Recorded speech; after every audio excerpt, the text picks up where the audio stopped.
Welcome to the Bravo Charlie Club podcast, making you 12 and a half minutes more awesome each week. He's Ben. I'm Richard. Let's go. Ben, how you doing this week?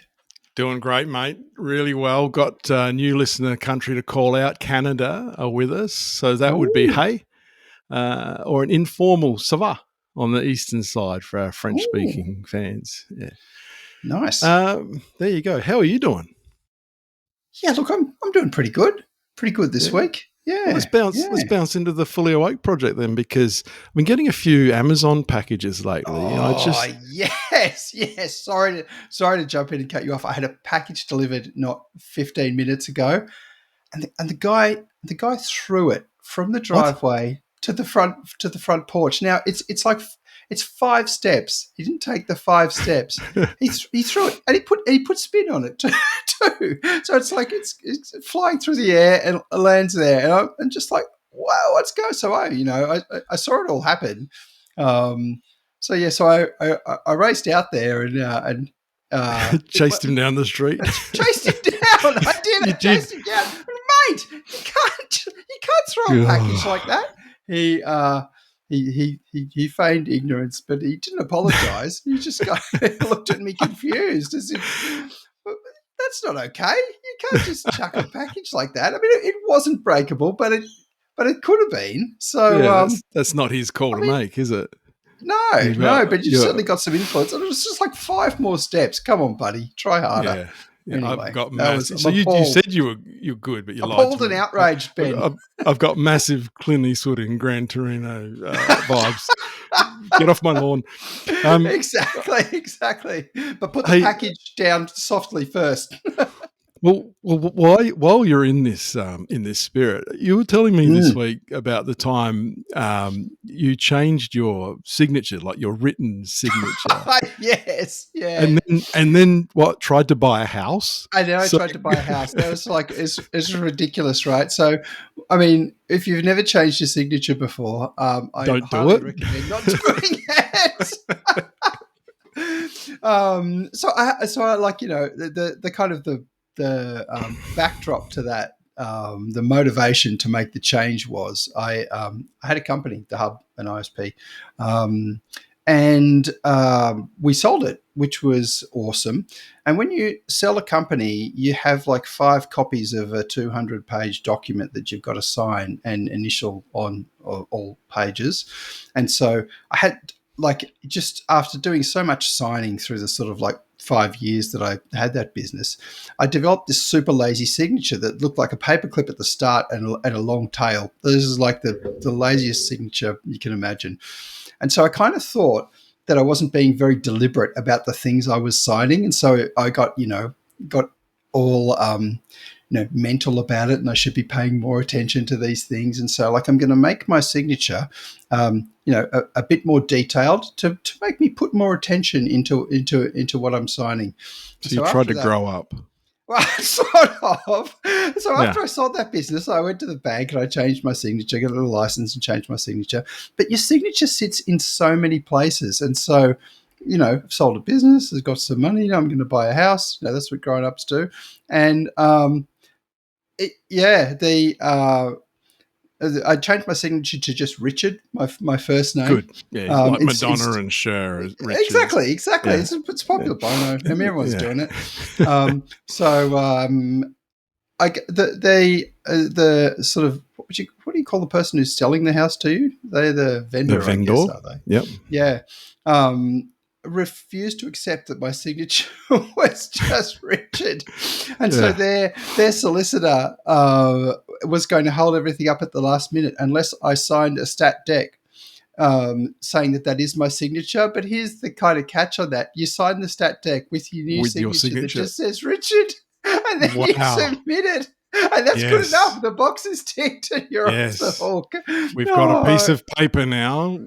Exactly. Which says we own him. Yes. Exactly. Yes. Yeah. Like you're buying a house, probably the biggest decision you'll make in your life. Ridiculous. Don't change the signature. Anyway. Yeah. So that was a bit of palaver. But it probably only took 3 to 4 months to sort out. E-signatures have solved that for us now. We sort Yes, of, somewhat. Although the e-signatures, right, are junk. You're going to go into HelloSign or something, and you've got a choice of what 5, 7 different fonts, none of which yeah, look just like your click on the one you signature. want. It's just Yeah, some kind of cursive-looking thing that yeah, is supposed to represent yeah. your name. Like you can pick a different one each time. There's Who's actually only checking? No one 7 cares. signatures in the whole world now. 7 fonts. Yeah, I think yeah. that's right. That's Ridiculous. awesome. Anyway, Well done. Well played. All right. So I'm glad you've got that off your chest. I know Let's it's just like Richard's rant section. We yeah. should rename this Yeah. part of the I've podcast. been waiting. I mean, what are we, episode 24, and you've been the cool cucumber for 23 of them. So Package hey, delivery. It gets my goat, Ben. last week I promised to teach our listeners how to build an igloo. So I want to unpack this with you. I had a listener over for dinner, actually, listener TB, I'll give him the credit. And he said, hey, here's something that you could teach people. And I was absolutely in raptures because he's a Kiwi, and part of his Kiwi education was an outdoor week where they would go backpacking into the snow. And one of the things they did was build an igloo. And I was just like, wait, how does that Get work? out of here. That's a real thing. Yeah. Yeah. And he said, so he said, we were in a group of 6 or 8, depending on the group. He said, so you'd need to probably improvise if there was only 1 or 2 of you. He said, but the way you do it is everyone's got their backpacks. You throw them all in a pile, and then you just start loading them up with snow. And then you jump on them and try to pack that snow down as hard as you can, like really pack it down so much. So obviously you're not leaving a digital camera in the backpack. But No. so Or a package from Amazon. or potentially a package from Amazon. Geez, I'm going to let that go. I know.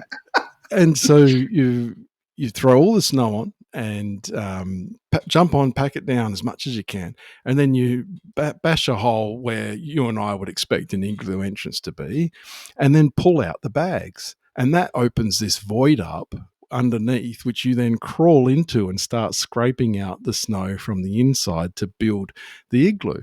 And I just thought, there you go. If you're ever stuck in the snow and need to build an igloo, now listeners of BCC know. So I thought that was an absolutely fascinating 1-minute share to bring to the party. There's a travel tip of the week for you.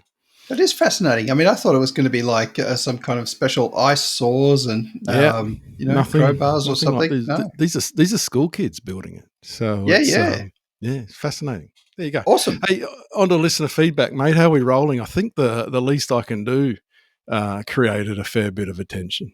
It did actually. It's been a hot topic, which I'm thankful for, replacing my searing experiment. Listener MR writes in and he says, it indicates that there's no need to thank you because you're only doing the least that you should have done for them. It indicates that they indeed deserve the kindness or courtesy that you showed, and perhaps even more. It's a compliment to them and also a sign of modesty in your response to praise. It's good manners. Well, that's a polar opposite to listener TR, who said, it's absolutely bang on. I agree with anyone that brags about doing the least they can do should be met with aggression. He goes on to say, keep those grammatical conundra coming, and then reloads. I think conundra is a made-up word, but I love it. conundra. Conundra's awesome. Yeah, we might use that one if it's not trademark. He reloads with, this is akin to a chef who's just cooked you a lovely meal coming out and saying, love that you're eating. Thank you. You need not thank me. You just cooked for me. So I love the fact that he's not only got an opinion, but also provided working examples as any good parents would request. So fantastic. Look, BCC listeners can leave a comment, send us a text. They should join the Inner Sanctum where we did post those pictures of you enjoying or participating in the ice bath. You decide if he was enjoying or not. That's in the WhatsApp group. The links are in the show notes. Hey, Richard, I'm going to reload on grammar in the calendar of the week. Yeah. Yes. What are we going with, Ben? What does it mean to say, I can't thank you enough? So nice I'll put it to you, like, if someone says, I can't thank you enough, isn't it up to the receiver of the thanks to decide if you've been thanked enough? Like, if you open a door for me and I say thank you, do I have to say, you've thanked me enough and we can move on from that. Like, what is the actual meaning of I can't thank you enough? I like the "I can't thank you enough" though, but it has to be. I think it has to be something that's worthy of deep thanks to Yeah. to go there. Like Okay. I think it would be yeah, I don't know, cooking a meal for someone when they come home from hospital, or sort of something kind of big. And Oh, so I you're like the surprise factor in there too, like the thing that you like someone went out of their way to do something particularly nice, rather than standard courtesy.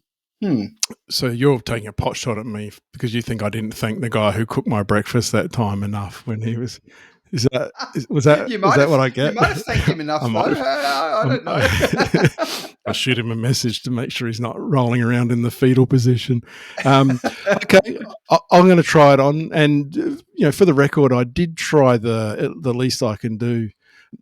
This, in fact, I tried it this morning. I was hanging out the washing, and my wife came out and said thank you, and I said, "Oh, it's the least I can do."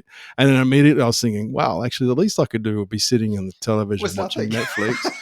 And then I went, actually, no, the least I could do would be to sit on the television watching Netflix while she's hanging out the washing, and I ask her to make me a meal. That would be the least I could do. And then I kept going after that as well, but we're going to run out of time pretty quickly. We will. Hey, mate, actually, speaking of running out of time, that's it, Richard. Listeners have been BCC'd on our week. In next week's show, I'm reviewing my first ever pedicure. See you next Oh, week. Bravo, Charlie Club, out. and that's the pod.